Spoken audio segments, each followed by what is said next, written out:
listening to Pop This, the podcast where three women talk about pop culture. Here are your hosts, Lisa Christiansen, Andrea Gin, and Andrea Warner.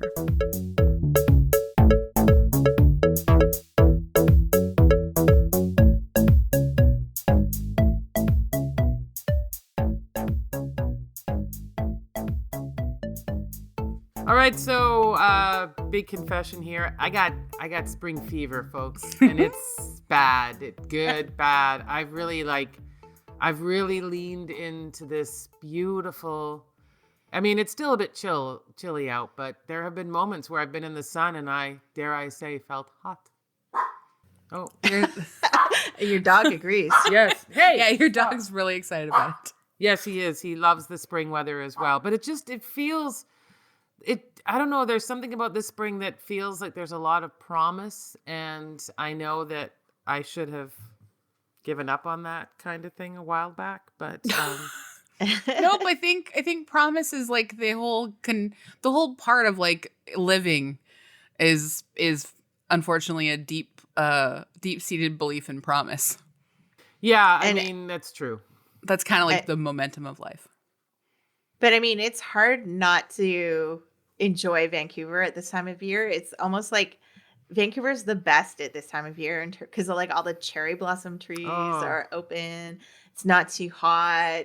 If you get a break in the rain, it's just like, like it doesn't get much better in terms of like our surroundings. And in terms of weather, it's only good things are coming. It's not like you get a nice fall day and winter's on the way. Yeah, well, like, I mean, I don't love summer, but I do love spring, and I love the sun and the chill in the air. I love the contrast of a bright blue sky and like the different pinks of the cherry blossoms. Like, I just love looking up in the spring. I love like standing under one and letting all the petals like if a little breeze comes by and they fall. Yeah. It's really great. Really great. Yeah, no, I'm a sucker for spring too. I also am really into how it's still light outside right now, and it's like 7:00. I really appreciate it. It's giving me a bit of like sort of like a little bit of I'll say spring in my step. There we are. Yes, I know. I just like laying on my bed with the window open a little bit wider than the winter crack. That's what I call it, just for some fresh air. The winter crack, a different kind of film, but I love it. Yeah, you've seen Winter's Bone. Now it's time for Winter's Crack. Is that like when you just forget to moisturize? Yeah, it's actually just like a really sad tale of dry skin. Yeah, it's not even a porn. It's just dry skin. Just like a horror story in 24 hours in the driest skin you've ever seen. However, if we did put out that film, there'd be probably a lot of people that would rent it thinking something else was about to happen, and we'd surprise them. 1,000%. Yeah. It's just a 24-hour close-up of like my eczema patch.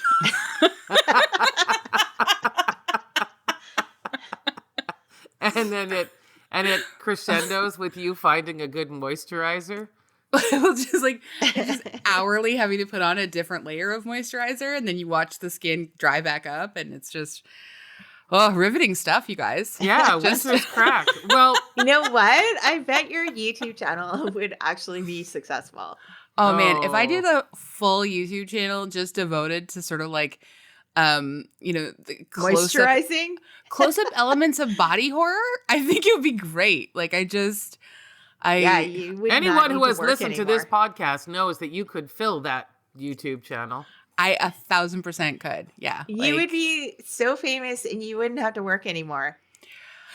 Yeah, but I would also, I gotta say, feel very exposed on many levels. Like, I mean, I know that I verbally am quite free with the details of my life, but there's a reason I am not an on-camera person. Like, I don't really... You'd probably get so many free products thrown your way. I'd get free products, but I'd also end up on a bunch of, like, watch lists. Like, I don't want any of... Or I'd become like the patron saint of several very specialized fetish communities. And again, that's great for people who want that, but like, I'm good for now. Just want to let everyone know. I like how you're not totally shutting I'm it not down. going to shut it down. Nope. Yeah. If Winter's Crack comes up on YouTube, just enjoy it. Just enjoy it. If I could do it anonymously, that could be kind of interesting. You know, so this isn't going to surprise either of you, but I thought of something that I thought was so funny when Carlos and I were like first together. Maybe it was in like our first year of togetherness, whatever. But like we were joking about making, let's face it, I was probably joking about making a series of like a year-long calendar, like and each month would be like a different photo of just like a really tight close-up that it looked like something kind of, you're like a little bit mysterious and you don't know what it is, and like no one would ever get to see the full shot, so you could see it was like a close-up of like genital art. But like I thought it would be like so fun to like just like figure out a way to like create different scenarios and scenes from movies or books, like really famous scenes, with just like some stylized genital manipulation. And and Carlos is still married. Yeah, he is still married to you. Married to me. Yes. Amazing. What an idiot. Anyway, yeah, no, I thought it would be so funny at the time. We never did it, but it's still in the back of my head. Well, you know, I can only say one thing. I feel like I'm about to say, and live from New York, it's Saturday night, but I'm not. I'm going to say, and now you will effortlessly segue into our episode. Look, this television show has been described as the like unbecoming of womanhood and a lack of dignity, and I take objection to both of those descriptions, as I closely identify with a woman who is unbecoming and undignified.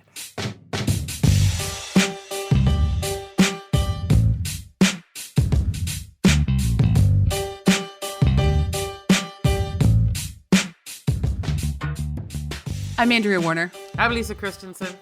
I'm Andrea Gin. And you're listening to Pop This. Yeah, Hello. and we're done with the descriptions of genitals and skin issues. Believe me, we've moved on. Have we? No, we're probably not. It'll come up No, again. I don't. Yeah, I don't know. exactly. I don't want to be policed on my own co-hosted podcast. My God. No. No. Yeah, I mean, you can't guarantee anything that's going to come out of Andrea Warner's mouth. So. I'm sorry. Okay. Such is the fun of our podcast. Such is the fun. But I really am excited to talk about this TV show. Like, I've been hearing about it for a long time. Lisa, I know you really loved it. You really like recommended that we do this, and I'm so glad that you recommended it. It's great. Yeah, and we are talking about Somebody Somewhere. And if you haven't had a chance to see it yet, it's on Crave. It had 7 episodes. The last one aired on February 27th. And the best news, it's been renewed for a second season. So, Lisa, what made you want to click on this? Because I saw it a lot when I was like, browsing through Crave. And I was like, I could watch that maybe. But I never really felt motivated to do it because I didn't know who Bridget Everett was. Like, I never seen her comedy or anything.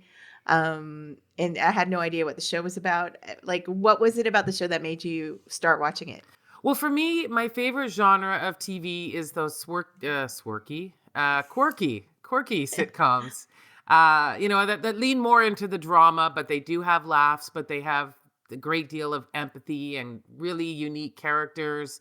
And they create this whole world of different people in places that I've never been. And I think that's why I've watched Schitt's Creek so many times. But it goes back to like things like watching Northern Exposure, if either of you ever watched that show. I love Northern Exposure. Yeah, I just love it. And I love when you can, or even the reason I liked Gilmore Girls. I mean, that town, and these unusual people. And I just gravitate toward that. And this one, I think, was a really good example of when the genre is at its best. But did you read about it, or like how did you know it was about like this small town? I Or, must like, have what read kind of about it, story but it I was? do know who Bridget Everett is. I have watched her. She has been in some comedy things with Amy Schumer over the years, and I have seen her, and I've always thought she was really funny, and I always thought she should have a show. And I didn't know what it would be, and I am quite amazed that they found a way to work in her extremely unique skill set, which includes comedy and cabaret. I It know. is. I read that. I I want to mean, see her cabaret now. I know. So I just I've thought seen her cabaret, like her comedy cabaret show. I've seen it. It's amazing. Like, But live? yeah, we saw her at Bumbershoot a number of years ago. Wow. And she like essentially like it is a very body. body show. Like she like had like some young male audience member's face literally between her boobs motorboating him. And we were like all kind of like vaguely scandalized, but it was also one of the funniest things I've ever seen in my whole life, just because of like the interaction that they had together. And he did seem very consenting. But it was also incredibly uncomfortable. Anyway, but the whole show is extremely funny, and she's very like body neutral. Like she's not necessarily like body positive or like self-loathing. She's just kind of really body neutral, and that's like kind of radical to me, and I love that for like people, especially like fat women. Like Bridget wears this like very skimpy like evening gown, no bra, boobs everywhere. She's great. She's great. And she just like, anyway, she's very, and so the first two episodes, because we're only talking about the first two episodes of Somebody Somewhere tonight.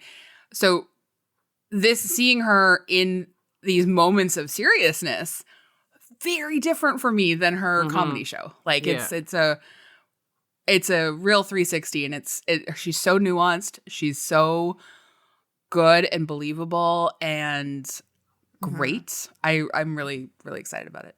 Yeah, it is amazing. Well, I will quickly we'll go through some of the details. So the background is that that in July of 2020, HBO ordered Somebody Somewhere to a series, which, as we said, was inspired by the life of Bridget Everett. Now, it is quite amazing. She's a comedian, actress, singer, writer, and cabaret performer. She also plays the lead role in this show, and she's an executive producer. And who wants to take on synopsis? AG? I can do that. Sam, a true Kansan to the surface, struggles to find her hometown's mold, grappling with loss and acceptance. Singing is her saving grace and leads her on a journey to discover herself in a community of outsiders who don't fit in and don't give up. That seems like a pretty fair synopsis, I thought. Yeah. Yeah. So AG, did you just watch the first two, or are you farther along as well? I've watched like the first 5 episodes because like they're short. Yeah. I could see like what immediately drew Lisa in like 24-minute episodes. It's like very, very catered to Lisa. I mean, it's a good length. That's a good length. It is. Yeah. I'd never, like I said, I'd never heard of Bridget Everett. And so I just kind of went in like totally blind and just really loved the show. Like, also, like Lisa, I'm like you, like I love shows like this. Like another one I was thinking of is The Detectorists. Yes, I love that show. Like just quiet kind of shows about like quirky towns and quirky people. But yeah, and like I've lived in a small American town for like a year, and it like they get so much like so true about these small places. Like you feel, like a outsider, or like especially if you're just moving there, like, or if you have anything different about you feel like an outsider in these small towns, like in my case, like being Asian or whatever. But you kind of end up finding your people and finding your community by like, you just have to like jump in and find something that is your thing. Like, do you like watching indie movies? Like, go hang out at the indie movie theater in town, and like, the people, the 5 people that are volunteering there are going to become your crew, kind of thing. That's just like how small town America like works. Like you have to. It seems like it's just all kind of middle America, or like like average Americans that you maybe don't have much in common with, but there are these like niche pockets of community in these small towns, and they're often very heartwarming and very hilarious to integrate into. Yeah, and as much as this show is funny, it's also got a real sadness to it that I appreciate the balance, because our heroine Sam has been struggling with grief over the death of her sister, so she has moved back home to her small town, which is Manhattan, Kansas, and that's Bridget Everett is from Kansas, and she did lose a sister. Though quite a few years ago. And she's dealing with that grief, trying to figure out what her next chapter is going to be, what's going to be her life. And so there's kind of a holding pattern with her. Yet, as you said, she's found these people that are, willing to make her part of this place that she could choose to dig in if she wants. Yeah. And Lisa, I was going to ask you, because like we're both small town, people, like Yes. we grew up in a small town, like Andrea Warner, you've always been a city girl. But like, does this like resonate with you in this like any way, like going back to White Rock or like when I go back and visit Tawasin? Yeah, like just one, like you said, there was one movie theater, and at the time when I was growing up, it would play the same movie until everyone had seen it. Like there was no real, there was no real cutoff. You didn't know when the movie would stop showing that one movie, but I assumed it was just that they had a little list and said, no, the Thompsons haven't made it in yet. Yeah. Or just like going back and like you and your family, like basically knowing like you can't go to the shopping mall without running into people from high school, or like people's parents that or your mom like telling you about so and what happened to them, and you're just like, I don't know if I remember the mom. Oh, you do. They live down the street. Yeah, they had that dog. What dog? That crazy Doberman, don't you? And oh yes, and then you just finally give in and go, oh them. Oh yes, they did what? Yeah, no, definitely. I mean, I will say that the 2 times that I've moved to Victoria, which is like my version of a small town. I understand a proper that city. I understand that it's ridiculous, but that is my version of a small town. Just because that's like, it's, I didn't grow up there, and I didn't know people. But like the first time was for university, so it doesn't really count. The second time though, I was 26. I didn't know anybody except like the people that I was going to be like working with at this job. And I was going to be, unfortunately, like kind of be their boss. So I couldn't really be friends with anyone. So I had to like find a way to like make friends. And I volunteered for the film festival because I was like, well, I like movies, and I like, probably there's going to be people there that I'll become friends with. And like the 2 people that I was very good friends with in Victoria, I both met that like first week of volunteering at the film festival. And they like both came to my wedding 3 years later, and like we still keep in touch vaguely like to this day. And you do find your people if you put yourself out there a tiny bit. Yeah, and that's what our story is about. Does she want to? Does Sam want to put herself out? Even though there's this great community.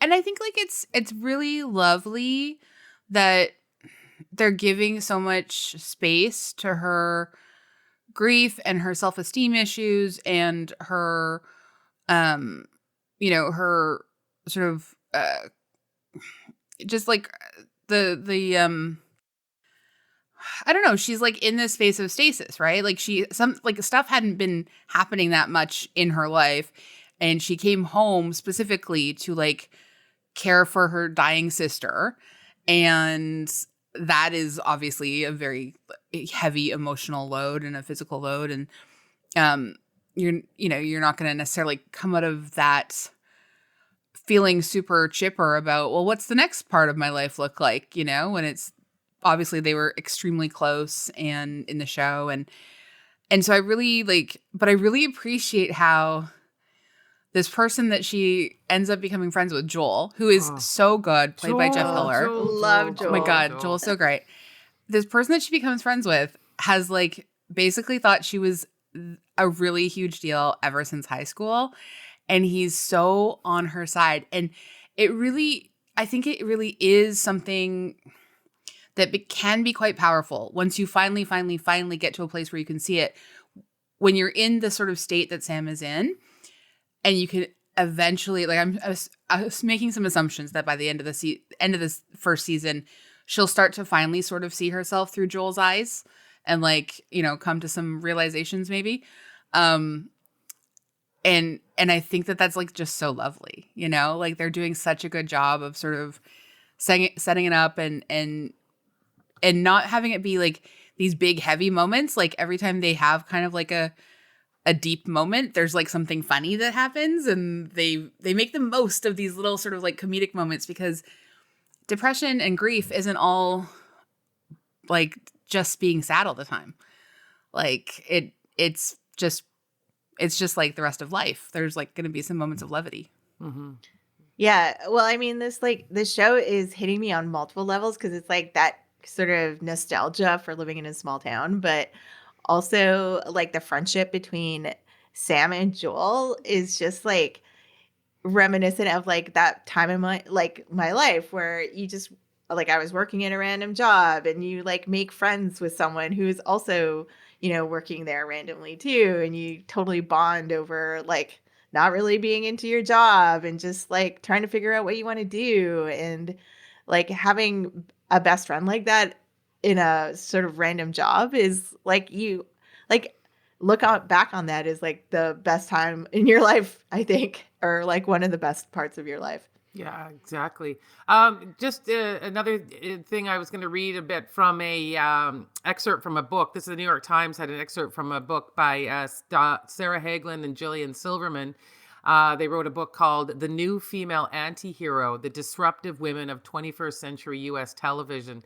And they wrote, it's a relief to see the women of small screen comedy and dramedy turning their backs on ambition, personal growth, and self-actualization. From Enlightened to Broad City, from Girls to I May Destroy You, female protagonists flout expectations that they be hardworking and socially responsible, gravitating instead toward indolence and self-sabotage. They quit their jobs when they get bored. They reject stable relationships, remunerative work, and even personal dignity. And I really love that. And I think Sam is an amazing person to watch. Yeah, there's something very, very relatable about Sam. Mm-hmm. I think I have been Sam at different points in my life. I know lots of other people who have been Sam or are Sam right now. And like just, you know, just kind of lost. And there's not really like, you know, this sort of very old school idea that like everyone has their lives figured out by like, you know, 30 or 40 or 50 or whatever. Like, I think that is a lie. And it was a lie of like sort of the 50s and like white picket fence America, you know? Like, it's just, it only sort of like can be that way for a certain class of people and a certain sort of like representation of people. And that's just not Sam. Also, what I think about that particular, what you were just saying too, is that you might maybe have your life together, and then all of a sudden something is thrown at you, like what happened to Sam. There's your sister, she's dying. You've got to go take care of her.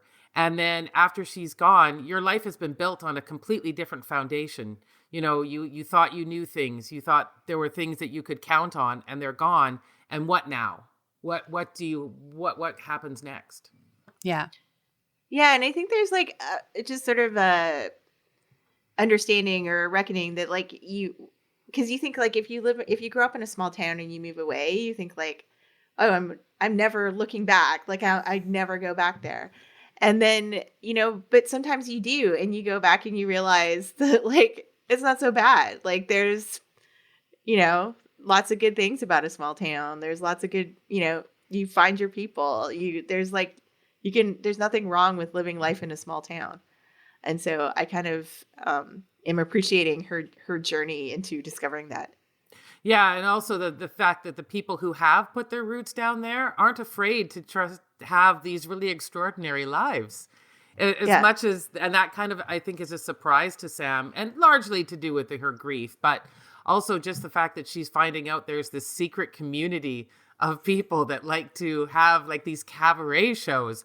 And that was a remarkable twist on the show, I thought. Mm-hmm.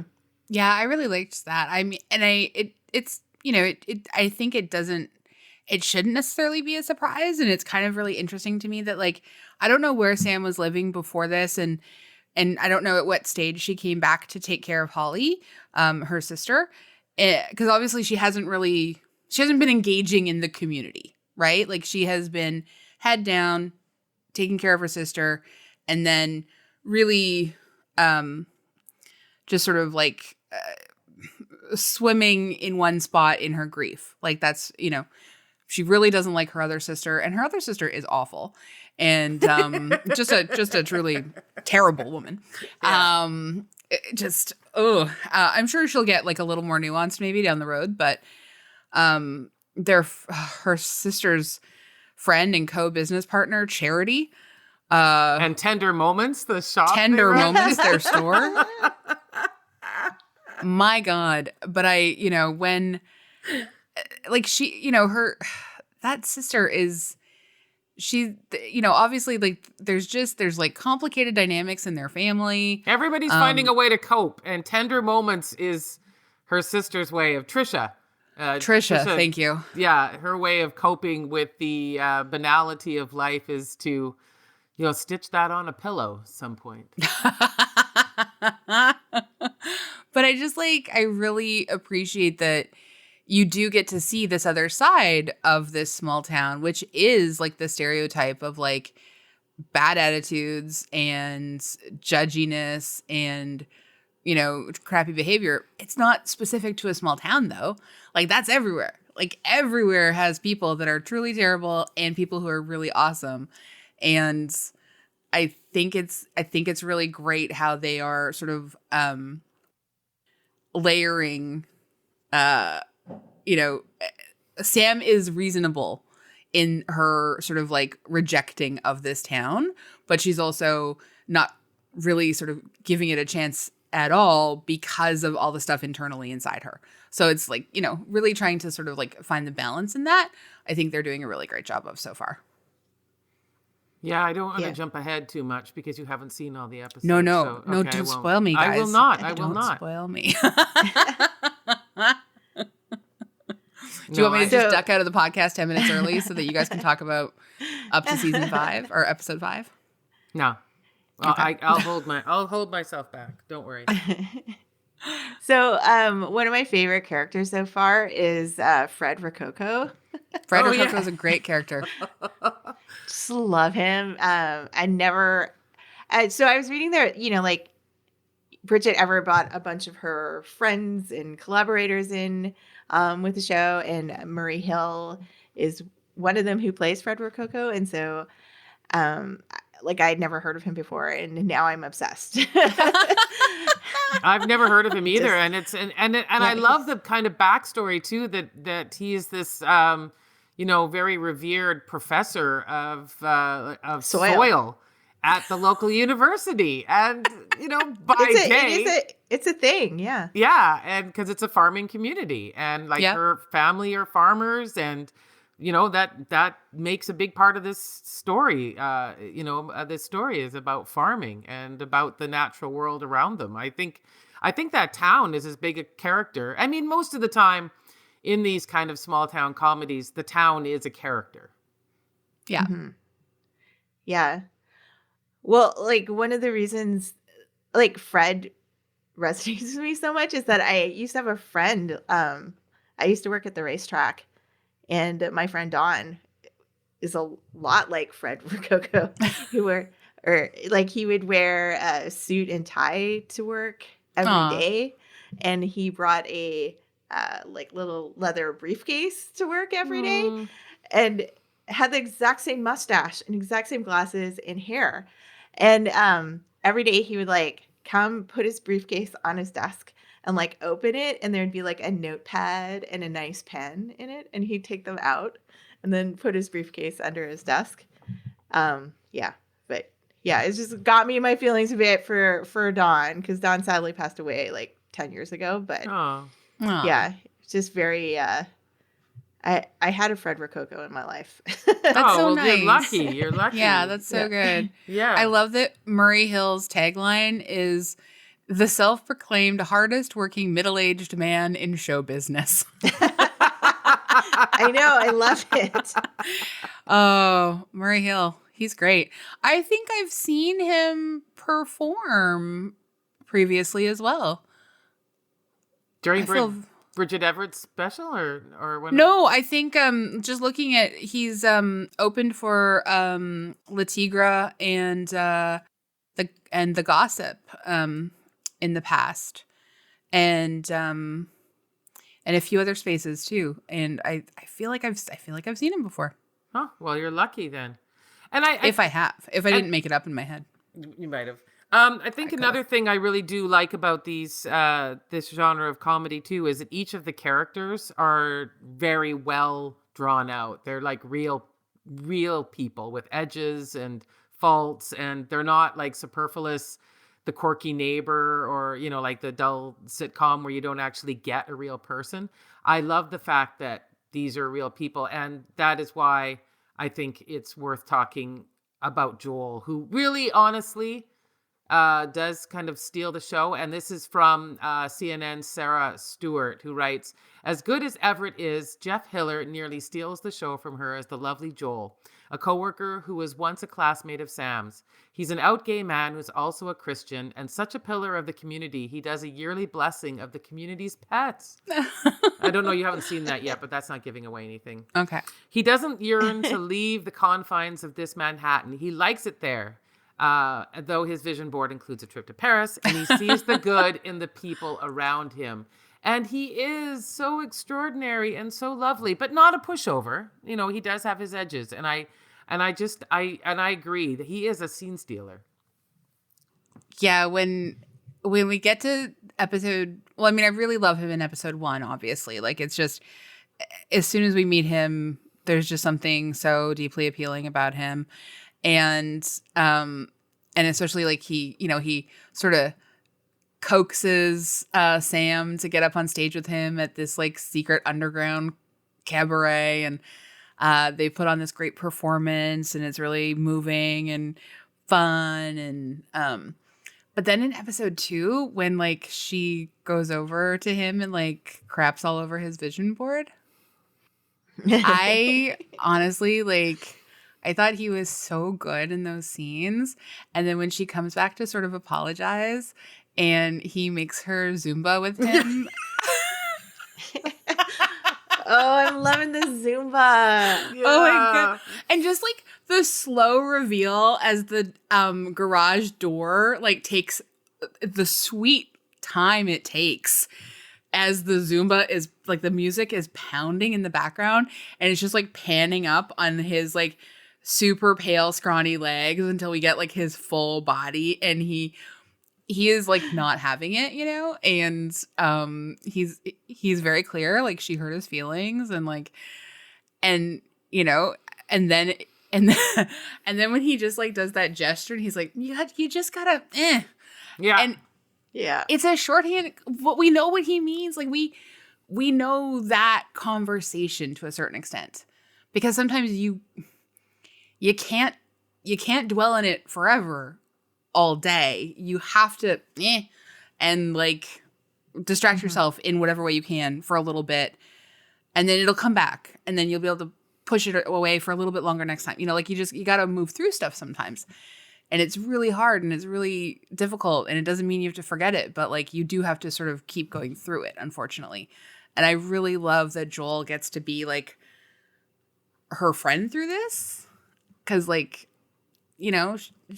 when he says that like they deserve love, it's so they deserve to have good things too. Like, I love the fact that he really knows that and he believes it, and that like hopefully Bridget will come to like actually accept that too.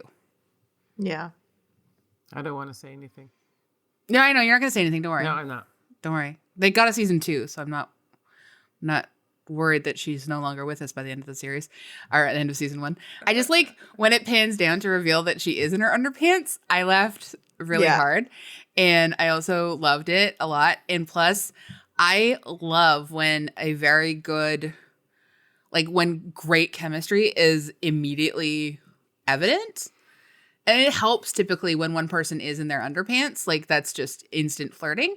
But like I love their exchange. And then like later in that episode when he makes the totally terrible joke about how she couldn't keep Holly alive. I know. Oh my God, I laughed so hard. I actually gasped, which I haven't, but that's exactly the kind of joke that like I might make to like somebody I'm very close to, and he made it to a virtual stranger. And but he knew that Holly would have like appreciated that joke, so that's where the clearance comes in.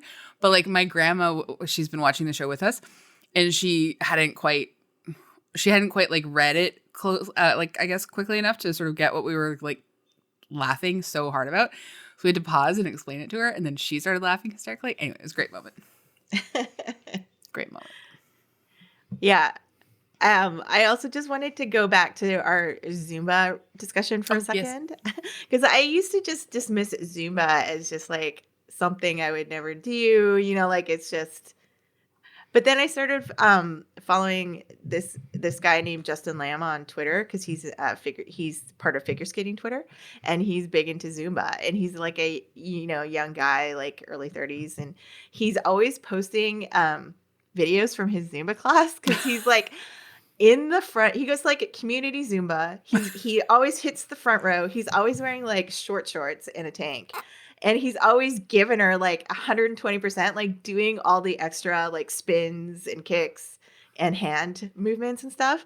And because it's like community, there's always like random people behind him in the back rows, like senior citizens or, like that are just kind of there for the exercise and the movement. But he just like unabashedly like posts these videos that are like incredible and like talks about his Zumba community all the time. And I've just come to realize like Zumba creates an amazing community for people. It does. And it really is so joyous. And it seems to me that you might be cynical before a Zumba class, but I'll bet you by the end, you're like, I have no more cynicism about this at all now.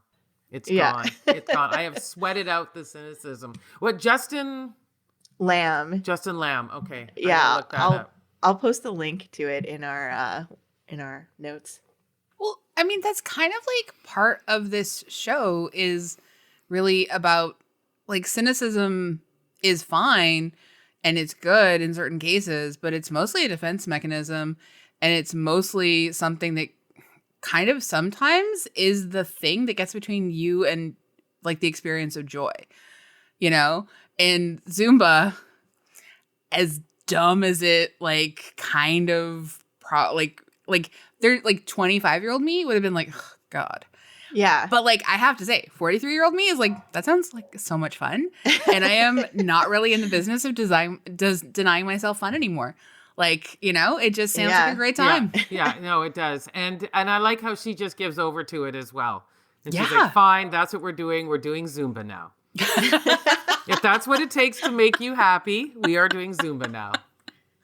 Well, and it is fun when it just gets to be fun and movement and things like that too. Like, I mean, that's the other thing that like, I guess the one worry that I have coming into the series, because I don't know where it's going to go. And I'm always like watching this, when it's a fat woman starring in a show and we are shown that this is an after, that she had been a thinner version of herself, and that she had been a star swimmer or whatever. And it shows her swimming, which I was really happy about in the first episode. Like she's powerful. She's doing stuff. She still finds a connection to the water and stuff. But like the idea that like, the idea that we always see as like kind of a trope for like, why a person might be fat is usually like depression, and they've got a case of the sad fats. They just haven't figured out a way to be happy yet and exercise that weight off. And I get very tired of that particular storyline. But I have like some confidence now. And again, please don't disabuse me of this if I'm going in the wrong direction. But I have some confidence after the first 2 episodes that that it doesn't have to be sort of like this thing about Bridget or about Sam, excuse me. This thing that is Bridget's body, but like that is about Sam as a measure of her depression. Like she has like a fun time doing Zumba because moving her body is fun and Zumba is fun. It's different than the faux concern that Trisha and Charity have about whether maybe it's time to join a gym. You know, like just You can relax. I'll tell you that without giving any spoilers. You can relax. Okay, good, because Yeah. my back was up, but then when she told Charity "F you," I was like, all right, okay, we might be okay. Not to worry. Be okay. She'll be showing up with a 6-pack at every house she goes to. Okay, good, because like I mean that was the one concern I had. I was like, oh, I don't know where this is gonna go, but I don't know. I like Bridget Everett, so I have faith in her vision for things. Yeah, and I think that has got to be the thing that I've loved the most about watching the whole show is that vision stays tight and it's respectful and everybody gets their time, their due, their stories matter. The story explored with her mom and dad, also quite painful to watch. And that is given a lot of space and care and it's just remarkable how thoughtful it is. Mm-hmm. I don't know what episode this is, so I'm sorry if I'm spoiling it, but when she's like asked about what she's doing this weekend and she starts off by being like, I'm gonna journal some thoughts and my like what I accomplished this week and my goals for next week, and she's like, just kidding, I'm gonna drink wine in my underwear. Yeah. I think it's the pilot, don't worry. So I think you're good. I think it's in the first one. Yeah. Yeah. No, that's perfect. Amazing. Well, the other thing that I was really surprised is like, as much as this is inspired by Bridget Everett's life, like she's not one of the creators. Like the show is created by Hannah Boss of HBO's High Maintenance and Paul Tureen from something called Driveways. I don't really know much about that. Carolyn Strauss from HBO's Chernobyl, Patricia Breen from HBO's Betty, and the Duplass brothers production. So Jay and Mark Duplass. Yeah. So like, I mean, and yes, obviously Bridget Everett is like an executive producer, so she's high up there in sort of like the creative team and stuff. But like, I really felt like this was her. Like, I thought she was one of the writers. Yeah, I did too. Yeah, and she's not. Like, she doesn't have a writing credit throughout the whole thing, nor does she have any directing credits. So I was really surprised about that. I thought like, I thought for sure she would end up with one of those things. And I don't know if that's what she wants or if that just didn't work out for the season or like whatever the case. But I still feel like her voice is so present. So like, I think the collaborators that she's working with are very invested in representing her really well. Yeah, I would agree. And those Duplass brothers, it feels like one of theirs, doesn't it? There's like, yeah, it's a little less Duplassy than some of the other stuff, which I'm grateful for because I like the Duplass brothers, but sometimes they get they just get a little too much for me. Yeah, yeah. But this is like the perfect amount of Duplass. We should measure mine's on the length and yours is on the Duplass scale. Yeah. What's the Duplassity of this? Well, it's one of those shows too that it has 100% on Rotten Tomatoes, and it's one of those shows that in some ways you're watching it, you're going, how did this get made? And then in other ways you're like, this is the best that TV can do. It's both of those things. Well, it's small, but it doesn't, and I like that, like it's not going to have the big ad budgets that like a bunch of other shows have and stuff, but like it's just allowed to sort of quietly exist. And HBO does this sometimes for some shows. Like they they get, you can get like 2 or 3 like seasons of a very good show just quietly on HBO. And you might not get more than that. Like, That's I don't enough, think, though. I think. yeah, That, you I know, don't think we're getting sometimes- we're not getting a 3rd season of Betty as far as I know, but we got 2. That's something. No, I think 2 to 3 seasons is kind of perfect in some of these small stories because we can't watch their anguish forever. They're eventually, if it's 3 seasons of anguish, I think we're like, okay, we're gonna need some intervention here now. Yeah, but I mean, I think there's something about the show that is speaking to like the zeitgeist of this time because, like everybody's talking about like the great resignation and how people are disenchanted with their jobs and working and stuff. And so this show just really plugs into that idea of like just quitting everything and moving back to your small town and Making some you know. friends, starting a cabaret, Yeah. a secret cabaret club, and also the other thing they nailed really well was that weird thing that's happened in these malls that have died out is putting the churches in them. Yes. That is Yes. very common, and I think that was so smart. I mean, that they could have used all kinds of other churches. I mean, obviously, small town America is going to have a lot of churches in it, but to choose one inside the mall, I thought was really smart.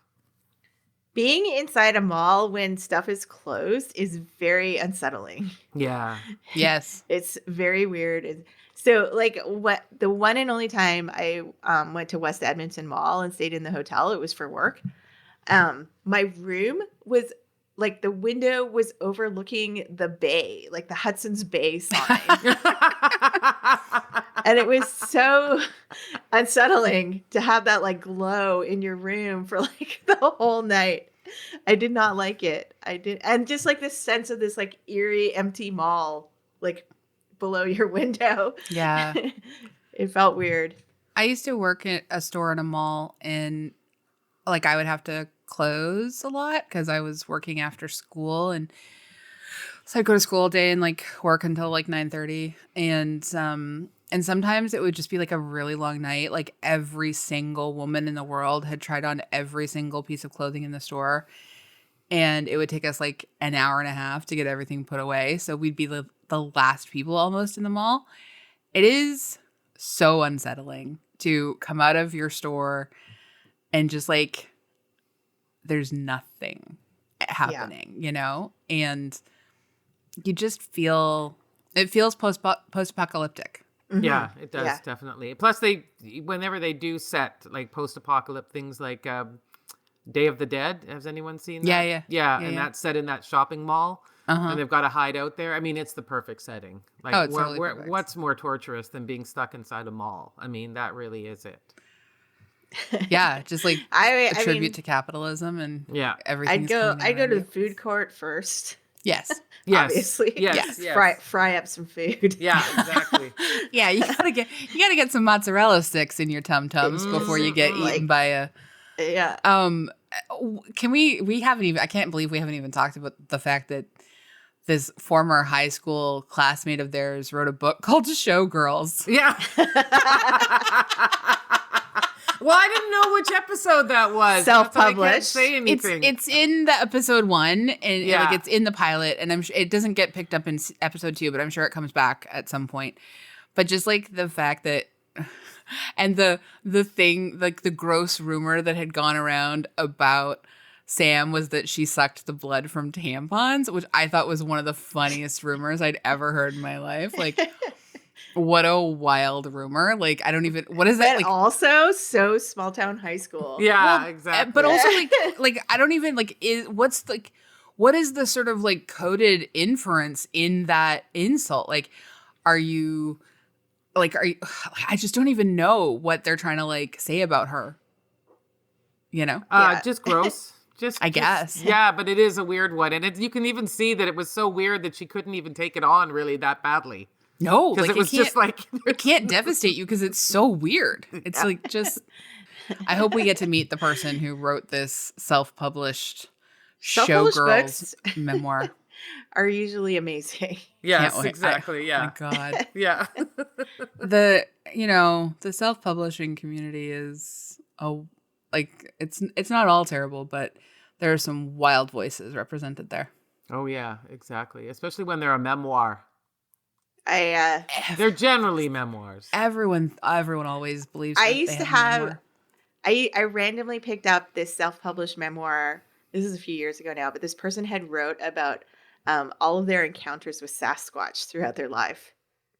Oh, And it's had quite a few, it seems, because they could fill a book. Yeah, it was a book. Okay. a short book or a long book? It was a short book. Yeah. Okay. Yeah. Okay. Wow. Okay. Well, that will be So, on.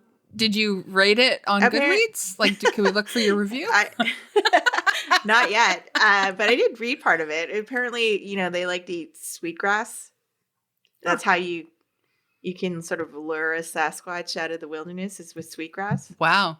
Well, that's specific. Yeah. Okay. Well, Another vote for self-published memoirs. yeah, just stunning.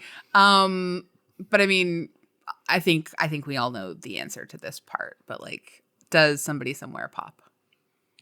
Yes, big Yes. time. Yeah, I love me the too. show. Highly I love it so recommended. much. Especially just it is feel good, but it's also troubling and thoughtful, and it's just all the right. It hits all the right notes, I would say.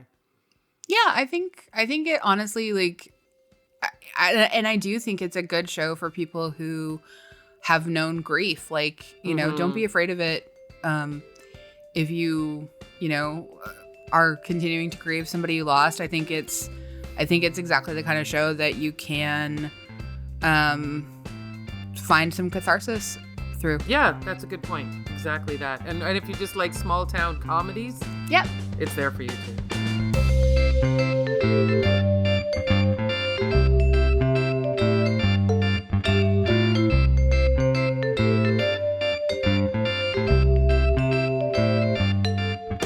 We also love to leave our episodes on something we recommend. I'm going to start first because speaking of shows that probably should have tapped out after 2 seasons, I'm still going to recommend it. I'm back in for season 4 of Killing Eve. Oh, wow, you went. I did not go. Wow. I am in, and it's not perfect. It's got a rough beginning. But one of the people that I'm truly so thrilled about being added to the cast for season 4, though she hasn't been sort of like used that much yet, is Anjana Vasan, who stars in We Are Lady Parts. Oh, okay. And she's like the lead in We Are Lady Parts. You remember how good she was in that?